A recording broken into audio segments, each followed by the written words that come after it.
Hello, today is the 24th of November 2025. We bring to you the hottest news in town. Today, there are a lot of good news, so let us go straight to the news headlines. 50 pupils escape abduction at St. Mary's Catholic School in Niger State. 38 victims abducted from Kwara Church regain freedom. Insecurity, CAN declares National Day of Prayer. Insecurity again, ask for help or resign, PDP tells Tinubu. Now let us go to the news in details. 50 pupils escape abduction at St. Mary's Catholic School in Niger State. 50 pupils abducted from St. Mary's Catholic School have escaped and safely reunited with their families. The school confirmed their return after reaching out to parents. Authorities say over 250 students and staff are still missing.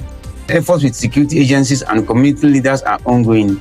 The Christian Association of Nigeria is urging the public to stay calm and keep praying for the safe rescue of everyone still in captivity. As a victim of these kidnappers, I can really tell you some of the reasons why these people managed to escape. One of the reasons is this: because when they push people into the bush, sorry, I'm going to be using head in quote, when they head people into the bush, because it is their lifestyle, especially if it is the Fulani herdsmen that really kidnap, the Fulani bandits that really kidnap these people. Like the ones that kidnapped us, they were Fulani herdsmen. So when they head us into the bush, the way they used to head cow with their stick, that's how they be pushing you. So you're going to walk on your own. They are not going to put you on their head. Like people will be saying, how will they be able to move this large number of people to the bush? It's not as if they came with any van. They will just continue to push you. You continue to trek on your own till you get to where they want you to stop. And they are not going to be stopping one side. They move to this place whenever they feel threatened by the security forces. They move to the other side. So they have no definite camp. So maybe in the course of moving these people, coupled with the pressure of the security forces now, they might just decide to leave these people feeling that it does not worth it. They might not be able to control that number of people. You see, that's why these ones were able to escape. That might be the reason how they were able to escape have not been made public. I'm just suggesting the way I understood them, because I was a victim, as I said. We just hope that the rest will be returned back to their families in peace. So now let us go to the next one. 38 victims abducted from Kwara Church regain freedom. Good news from Kwara State. All 38 worshippers abducted during a church Thanksgiving service in Eruku have regained their freedom after 5 days in captivity. Governor Abdulrahman Abdulrazak announced their release, praising President Bola Ahmed Tinubu and security agencies for their swift, coordinated efforts.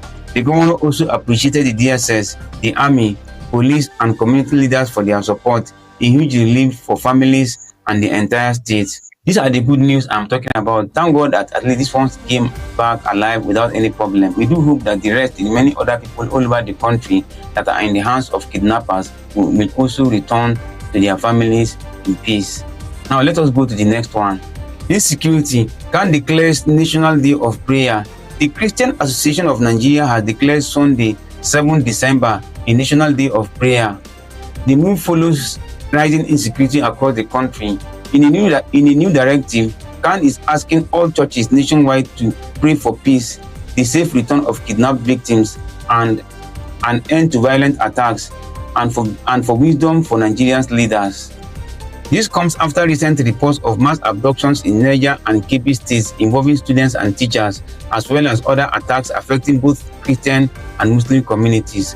CAN says the prayer will be held simultaneously across all denominations, urging Nigerians to stand together and seek divine intervention for lasting peace. Anyway, as a religious body, we expect them to come out with a religious solution. But we, the masses, should understand that by giving cover to the leaders, by saying pray for our leaders or giving cover to them, it's like emboldening them. They knew that there is prayer, but they swore to act. They swore to protect the territorial integrity and all that. And they budget for all these things. They budget to provide security for us. So they don't have any excuse. Although we are supposed to pray as religious bodies, but that should not give an excuse to leaders to say that we should continue to pray for them and therefore they should relax.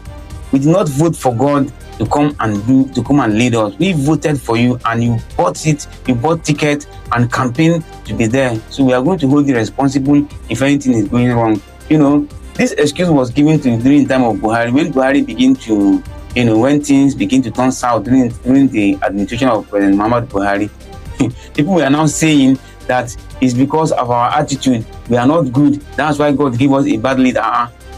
So we are not good before, and we decided to go and vote for this one. We decided to vote for this one because he said he was okay, he could rule, and we trusted him. And now he's not doing what we voted for him. Instead of us to hold him accountable, we now started holding ourselves. You can see how religious bodies used to give excuse to leaders, and this is the reason why some of them used to do anyhow, with the hope that they will be covered with religious doctrine. So let us go ahead. I'm not saying that we should not pray, but at least a discerning mind understand what I am saying. Let us go ahead. Insecurity, ask for help or resign. PDP tells Tinubu. Nigeria's opposition party, the PDP, is calling out the federal government overriding insecurity and recent school kidnappings. The party says the government's response, including considering school closures, shows a lack of effective strategy. The PDP urges the administration to seek stronger support and adopt a comprehensive security plan instead of temporary measures. It warned that shutting school will worsen education challenges in the north. Meanwhile, the government says it's engaging international partners to address Nigeria's complex security situation. That's true, because admitting that children should go to school, you're already telling them that you cannot protect them. And let me tell you, with the masses, don't rely on government for protection. They don't care most of the time. Let me not just put it that way. They don't care. So you should take a security measure wherever you know that is high insecurity rate. Please don't push your children those kind of schools. You can withdraw them. Their life is more precious than any kind of location. Why must the children be in those schools? I didn't know other schools that are close by, that are more secure, that are even in more secured area. Sometimes I even wonder, those people posted for NYSC to certain areas where there is high rate of insecurity.